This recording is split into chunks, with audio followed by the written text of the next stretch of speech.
एक पिता की लाडली बेटी की याद दिलाता है मुंबई का ये कुठारी प्याऊ।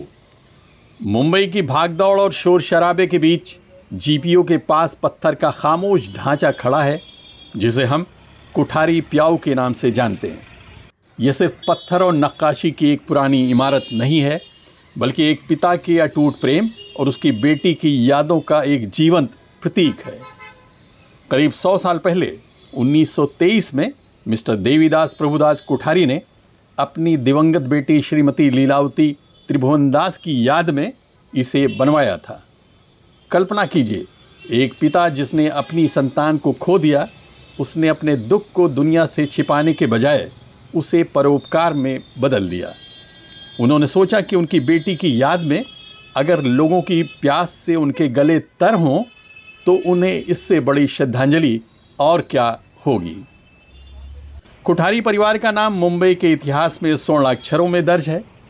ये वही परिवार है जिसने बंबई शेयर बाजार की नींव रखने में अहम भूमिका निभाई थी, लेकिन इनकी असली पहचान पैसा कमाना नहीं, बल्कि उसे समाज को लौटाना रही है।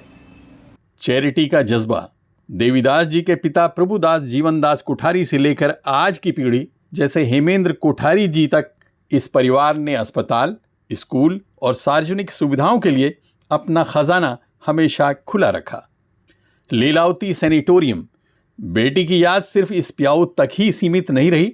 देवलाली में बना लीलावती हिंदू सैनिटोरियम आज भी हजारों लोगों को राहत पहुंचा रहा है।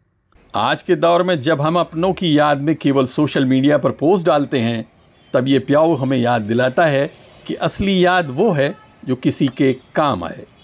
इस प्याऊ की बनावट में हिंदू और इस्लामिक वास्तुकला का जो मेल है, वो मुंबई की मिलीजुली तहजीब को दर्शाता है।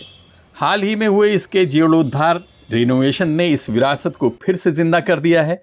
आज जब कोई थका हारा राहगीर यहाँ रुकता है या कबूतरों का झुंड यहाँ दाना चुगता है, तो मानो लीलावती जी की आत्मा और कुठारी परिवार की दरियादिली मुस्कुरा उठती है। ये प्याऊ हमें सिखाता है कि इंसान चला जाता है, लेकिन उसके द्वारा किए गए नेक काम और चैरिटी सदियों तक समाज को सुकून देती रहती हैं। कुठारी प्याऊ पत्थर का सिर्फ एक टुकड़ा नहीं, बल्कि इंसानियत की एक ठंडी फुहार है। Abid Naqvi, press 9 news, Mumbai.